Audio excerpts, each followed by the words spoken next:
নমস্কার, আমি পূর্বা ব্যাঙ্গালোর থেকে বলছি।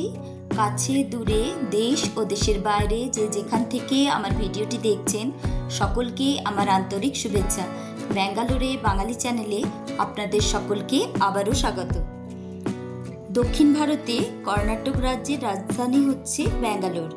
এই রাজ্যের বেশিরভাগ লোক কন্নড় ভাষায় কথা বলে।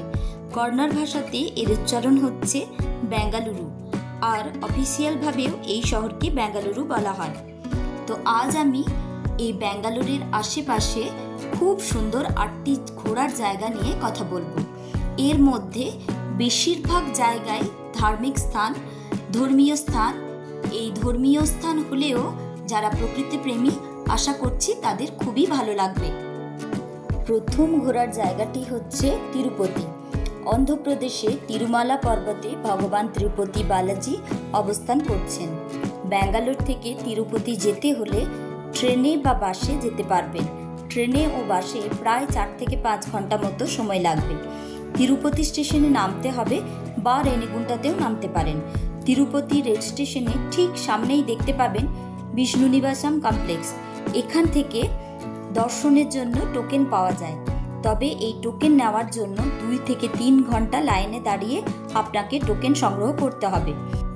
আর বাস স্ট্যান্ডের কাছে আছে শ্রীনিবাসম কমপ্লেক্স। এখানেও এই একইভাবে আপনি টোকেন সংগ্রহ করতে পারেন। এই টোকেনকে এসএসডি টোকেন বলা হয়। এর ফুল ফর্ম হচ্ছে স্লটেড সর্বদর্শন। এই টোকেন পাওয়ার জন্য প্রত্যেকের আধার কার্ড আবশ্যিক। আধার কার্ড না দেখালে আপনি কিন্তু টোকেন পাবেন না। এই টোকেন দেখালে লাইভ ফটো তোলার পর নাম এন্ট্রি করা হয়, তারপরেই টোকেন পাওয়া যায়। এই টোকেনের মধ্যে দর্শনের সময় লেখা থাকবে। বিষ্ণু নিবাসম কমপ্লেক্স ও শ্রীনিবাসম কমপ্লেক্সে থাকার রুম আপনি ভালো মতো পেয়ে যাবেন। এখানে ফ্রি লকারের সুবিধা, খাওয়ার প্রসাদের ব্যবস্থা সবকিছুই এখানে থাকে। এখানে আপনি বেশ কিছুক্ষণ রেস্ট নেওয়ার পর তারপর আপনি আপনার যাত্রা শুরু করবেন। তিরুপতি বালাজির মন্দির তিরুপতি শহর থেকে 22 কিলোমিটার দূরে তিরুমালা পর্বতের উপর অবস্থিত। তিরুপতি শহর থেকে বাসে তিরুমালা পৌঁছতে হবে। তিরুমালাতেও থাকার হোটেল আছে, সেখানেও থাকা যায়। তিরুপতি থেকে তিরুমালা যাওয়ার জন্য তিরুপতি রেল স্টেশনের সামনে এসি এবং নন এসি বাস পাওয়া যায়। এসি বাসের ভাড়া পড়বে 110 টাকা, বাচ্চাদের ও সিনিয়র সিটিজেনদের 90 টাকা। প্রাইভেট কারেও আপনি যেতে পারেন, তবে রাত্রি 12টা থেকে 3টে পর্যন্ত তিরুমালাতে যাওয়ার রাস্তাতে পারমিশন থাকে না। এছাড়াও তিরুপতি শহর থেকে তিরুমালা যাওয়ার জন্য 2টি পায়ে হাঁটা পথ অর্থাৎ সিঁড়ি চড়ে আপনি তিরুমালাতে যেতে পারেন। একটি হচ্ছে আলিপিরি মেট্রো স্টেশন থেকে 3 কিলোমিটার দূরে। এই পথটি সবথেকে প্রসিদ্ধ এবং লম্বা রাস্তা। এখান থেকে তিরুমালা পৌঁছানোর জন্য 3550টা সিঁড়ি চড়ে আপনাকে পৌঁছতে হবে। রাস্তার দূরত্ব হচ্ছে 9 কিলোমিটার। এই রাস্তায় মেডিকেল সুবিধা, খাওয়ার সুবিধা এবং টোকেনও পেয়ে যাবেন। দ্বিতীয়টি হচ্ছে শ্রীবাড়ি মেট্রো স্টেশন থেকে 19 কিলোমিটার দূরে। এই পথটি সব থেকে ছোট এবং সোজা। তিরুমালা পৌঁছানোর জন্য 2388টা সিঁড়ি চড়তে হবে। এই রাস্তার দূরত্ব হচ্ছে 2.1 কিলোমিটার। এখানেও একই সুবিধা পাওয়া যাবে ও টোকেনও পাওয়া যাবে। মন্দিরে দর্শনের জন্য লাইনে দাঁড়ানোর আগে বাঁ দিকে কল্যাণকাট্টা বিল্ডিং রয়েছে, যেখানে চুল দান করা হয়। আপনার যদি কোনো মানত থাকে, কোনো মনোকামনা পূর্ণ হয়, তো ওখানে গিয়ে চুল দান করা হয়। কল্যাণকাট্টা বিল্ডিংয়ের সামনেই হচ্ছে তিরুপতি বালাজির মন্দির। মন্দিরের ঠিক বাঁ দিকে রয়েছে শ্রীবাড়ি পুষ্করিণী। কেশ দান করার পর এখানে স্নান করে তারপর দর্শনের উদ্দেশ্যে লাইন দেওয়া হয়। এই জলাশয়টির ঠিক পাশে বরাহস্বামীর মন্দির প্রথমেই দর্শন করতে হয়।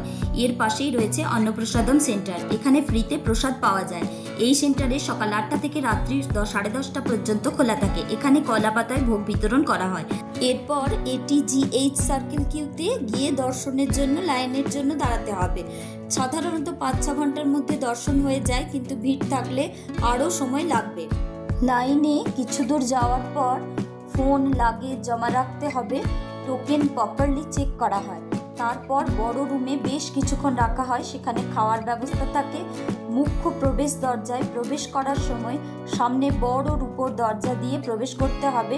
তারপর সোনার বড় দরজা দিয়ে প্রবেশ করে তারপর বালাজিকে দর্শন করতে পারবেন আপনি। দ্বিতীয় যে ঘোরার জায়গাটি সেটা হচ্ছে শ্রীকালহস্তি। এই শ্রীকালহস্তি মন্দিরও অন্ধ্রপ্রদেশের মধ্যেই পড়ছে। আপনাকে যেতে হলে রেনিগুন্ডা স্টেশনে নামতে হবে। রেনিগুন্ডা স্টেশন থেকে শ্রীকালহস্তি মন্দিরের দূরত্ব হচ্ছে 27 কিলোমিটার। এই শ্রীকালহস্তি ভক্ত কানাপ্পার ত্যাগের জন্যই পরিচিত। ভক্ত কানাপ্পার যে ঘটনা সেটিও খুবই প্রসিদ্ধ। এই মূর্তিটি হচ্ছে ভক্ত কানাপ্পার। ভক্ত কানাপ্পা কে ছিলেন সেই প্রসঙ্গে আমি পরে আসছি। দক্ষিণ ভারতে এই শ্রীকালহস্তি মন্দির 3টি প্রাণীকে নিয়ে। শ্রী মানে হচ্ছে মাকড়সা, কাল হচ্ছে সাপ, হস্তি হচ্ছে হাতি। পৌরাণিক মতে মাকড়সা, সাপ ও হাতি সবার প্রথম ভগবান শিবের আরাধনা করেছিল ও মোক্ষ লাভ করেছিল। এই 3 জনের নাম অনুসারে এই মন্দিরের নাম শ্রীকালহস্তি। এই মন্দিরে যে শিবলিঙ্গ আছে সেটি কেউ স্পর্শ করে না, এমনকি এখানকার পুরোহিতও স্পর্শ করে না, কারণ এটি বায়ুতত্ত্ব লিঙ্গ। লিঙ্গকে যখন দেখবেন অনেকটা উঁচু লিঙ্গ। এই লিঙ্গে মাকড়সা, সাপ ও হাতির চিত্র আছে। এই শিবলিঙ্গে জল ঢালা হয় না, চামেলির তেল দিয়ে অভিষেক করানো হয়। শ্রীকালহস্তি মন্দিরে রাহু কেতুর পুজোর জন্য প্রসিদ্ধ। রাহু কেতুর দোষ কাটানোর জন্য পুজো হয়। 500 থেকে 5000 টাকা পর্যন্ত পুজো হয়ে থাকে এখানে। এই পুজো বিধি একই, কিন্তু আলাদা আলাদা রুমে আলাদা আলাদা রেট ধার্য করা হয়ে থাকে। এই যে কানাপ্পার মূর্তিটি আমি আগেও দেখালাম, কানাপ্পা কে ছিলেন সেই প্রসঙ্গে ফিরে আসি। প্রাচীনকালে একবার কানাপ্পা নামে এক আদিবাসী জঙ্গলে পাহাড়ের উপর ভগবান শিবের লিঙ্গকে দেখেন। কোনো বনের পশু লিঙ্গকে যাতে নষ্ট না করে সেই জন্য তীরধনুক নিয়ে সারা রাত পাহারা দেন। সেই শিবলিঙ্গকে পাহারা দিতে থাকেন। সকালবেলা হাতে তার তীরধনুক থাকার জন্য কানাপ্পা পা দিয়ে লিঙ্গের উপর পড়ে থাকা পাতা ও ফুল সরিয়ে দিয়ে নিজের মুখে জল রেখে কুলকুচি করে লিঙ্গকে স্নান করায় ও শিবলিঙ্গকে ভোগ দেওয়ার জন্য মাংসের টুকরো রেখে যায়। সকালে এক ব্রাহ্মণ এসে দেখেন যে মূর্তিকে কে দূষিত করে রেখেছে। ব্রাহ্মণ জল এনে মূর্তি ধুয়ে পরিষ্কার করেন। এই রকম প্রতিদিন চলতে থাকে। একদিন ব্রাহ্মণ লুকিয়ে থাকেন ও দেখতে থাকেন। কানাপ্পা এসে দেখেন শিবের এক চোখ থেকে রক্ত পড়ছে। সেই রক্তধারা বন্ধ করার জন্য জড়িবুটি দিয়ে চেষ্টা করতে থাকেন, তবুও রক্ত বন্ধ হয় না। তখন তিনি তীর দিয়ে নিজের এক চোখ তুলে সেই লিঙ্গের চোখে বসিয়ে দেন। এইভাবে আর এক চোখেও রক্ত পড়তে দেখে আর একটি চোখও তিনি তুলে শিবলিঙ্গে চেপে ধরেন। ওখানে লুকিয়ে থাকা ব্রাহ্মণ এই সমস্ত ঘটনা দেখে অবাক হয়ে যান ও ভক্ত কানাপ্পা মোক্ষ লাভ করেন। রিসেন্টলি কানাপ্পার জীবন নিয়ে কানাপ্পা নামে একটি মুভি রিলিজও হয়েছে।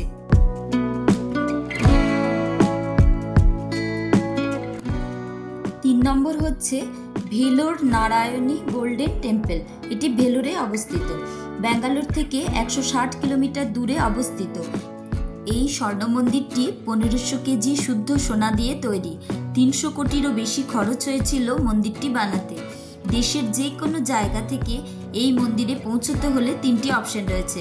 আপনি যদি বাই ফ্লাইট আসতে চান, মন্দিরের কাছে একদম কাছের এয়ারপোর্ট হচ্ছে তিরুপতি এয়ারপোর্ট। এয়ারপোর্ট থেকে ট্যাক্সি, বাস দুটোই পেয়ে যাবেন। ভেলোর থেকে বাস পেয়ে যাবেন। যারা ভেলো ট্রিটমেন্ট করাতে আসেন তারা চাইলেই আসতে পারেন এবং অটোতেও যেতে পারবেন। বাস, অটো দুটোই ভেলোর থেকে পাওয়া যায়।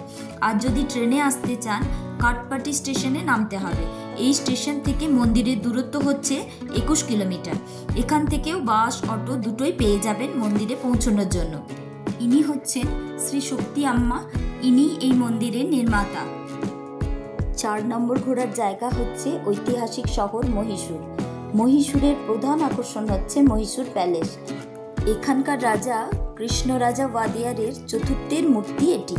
এটি প্লাস্টার প্যারিসের তৈরি। খুবই জনপ্রিয় এই প্যালেসটি। এই প্যালেসে প্রবেশের জন্য প্রবেশ মূল্য বড়দের জন্য হচ্ছে 120 টাকা, 18 বছর পর্যন্ত 70 টাকা, আর 10 বছরের নিচে কোনো টাকা লাগে না, ফ্রিতে প্রবেশ করতে পায়। ফরেনারদের জন্য প্রবেশ মূল্য হচ্ছে 1000 টাকা। ভারতের সমস্ত প্যালেসের মধ্যে সবথেকে বড় এবং খুবই সুন্দর এই প্যালেসটি। পুরো প্যালেসটি ঘুরে দেখতে সময় লাগবে প্রায় 2 থেকে 3 ঘন্টা। এই যে পিলারগুলো দেখছেন, এখানে একই ধরনের 42টি পিলার আছে, যেগুলির ডিজাইন এবং যেদিক থেকেই আপনি দেখবেন একই রকম দেখতে। সিলিংয়ের কাজগুলো খুবই সুন্দর, খুবই নিখুঁত, খুব সুন্দর। এখানের প্রত্যেকটা দরজায় কাঠের ডিজাইনও খুব সুন্দর, কাঠগুলো খুবই গ্লেজি এবং কোনো কোনো দরজায় সিলভার পাতও দেওয়া আছে। প্রত্যেকটা কাজ খুব সুন্দর। মহীশূরের প্রধান ও বিখ্যাত মিষ্টি হচ্ছে মহীশূর পাক। আর মহীশূর শহরে আপনি এরকম ঘোড়ার গাড়ি দেখতে পাবেন। এই প্যালেসে রাজার ব্যবহৃত রূপোর চেয়ার, রূপোর ফ্রেমের আয়না, সোনার সিংহাসন এবং রূপোর দরজাও আছে। মহীশূর প্যালেস নিয়ে আমার একটি ডিটেলস ভিডিও আছে, আপনারা দেখতে চাইলে দেখতে পারেন, ডেসক্রিপশনে লিংক দিয়ে দিচ্ছি। 5 নম্বর ঘোরার জায়গাটি হচ্ছে চামুণ্ডেশ্বরী টেম্পল। এটি মহীশূর শহর থেকে 12 কিলোমিটার দূরে পর্বতের উপর অবস্থিত। মহীশূরের রাজাদের কুলদেবী ছিলেন চামুণ্ডেশ্বরী। মন্দিরে প্রবেশের ঠিক সামনেই মহিষাসুরের একটি বড় মূর্তি রাখা আছে এখানে। আর পুরাণ মতে বলা হয় যে মা দুর্গা এই পাহাড়ের উপরেই মহীশূরকে বধ করেছিলেন। এখানে মা দুর্গা চামুণ্ডা রূপে অবস্থান করছেন। 6 নম্বর ঘোরার জায়গাটি হচ্ছে সেন্ট ফিলোমেনা চার্চ, যা জোসেফ চার্চ নামেও পরিচিত। মহীশূর প্যালেস থেকে চার্চের দূরত্ব হচ্ছে 2 থেকে 2.5 কিলোমিটার। অটোতে ভাড়া পড়বে 40 থেকে 50 টাকা। মহীশূরের বড় চার্চ হচ্ছে সেন্ট ফিলোমেনা চার্চ। শুধু মহীশূরে নয়, গোটা পৃথিবীতে মাত্র 3টি এই রকম চার্চ আছে। এই চার্চ প্রতিদিন ভোর 5টা থেকে রাত্রি 8টা পর্যন্ত খোলা থাকে ও প্রার্থনা হয়ে থাকে। 7 নম্বর ঘোরার জায়গা হচ্ছে নন্দী হিল। ব্যাঙ্গালোরবাসীর কাছে নন্দী হিল অত্যন্ত জনপ্রিয় একটি জায়গা। ব্যাঙ্গালোর থেকে নন্দী হিলের দূরত্ব হচ্ছে 60 কিলোমিটার। এই নন্দী হিল যাওয়ার জন্য পার্সোনাল বাইক বা কারে গেলেই সুবিধা।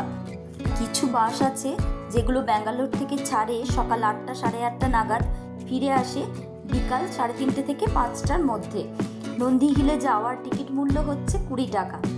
হিলে ওঠার সময় হেলমেট, ব্যাগ, জলের বোতল মানে প্লাস্টিক বোতল আপনি এইসব কিছু নিয়ে যেতে পারবেন না। ভোরবেলা সূর্য উদয় দেখার জন্য ও বিকালবেলা সূর্যাস্ত দেখার জন্যই মূলত সবাই এখানে যায়। এই সময় গেলে আপনি প্রাকৃতিক সৌন্দর্য উপভোগ করতে পারবেন। দিনে গেলে সেইভাবে কিন্তু সৌন্দর্য উপভোগ করতে পারবেন না। বর্ষাকাল ছাড়া যে কোনো সময় নন্দী হিল যাওয়ার জন্য আদর্শ সময়। ভোরবেলা সূর্য উদয়ের আগে পৌঁছলে খুব সুন্দর দৃশ্য দেখবেন। আপনি দেখতে পাবেন মেঘ থাকবে আপনার নিচে, তার উপর পাহাড়ের চূড়াগুলি দেখা যাবে। তার ঠিক পিছন থেকে আপনি খুব সুন্দরভাবে সূর্যোদয় দেখতে পাবেন।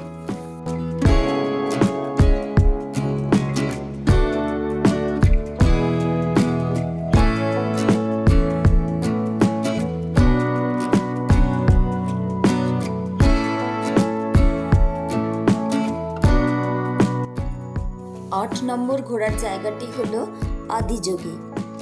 ব্যাঙ্গালোর থেকে আদিযোগীর দূরত্ব হলো 60 কিলোমিটার। ব্যাঙ্গালোর থেকে প্রচুর বাস আছে যেগুলি আপনাকে আদিযোগী নিয়ে যাবে। প্রথমে আপনাকে ব্যাঙ্গালোর থেকে চিকবালাপুর অবধি যেতে হবে।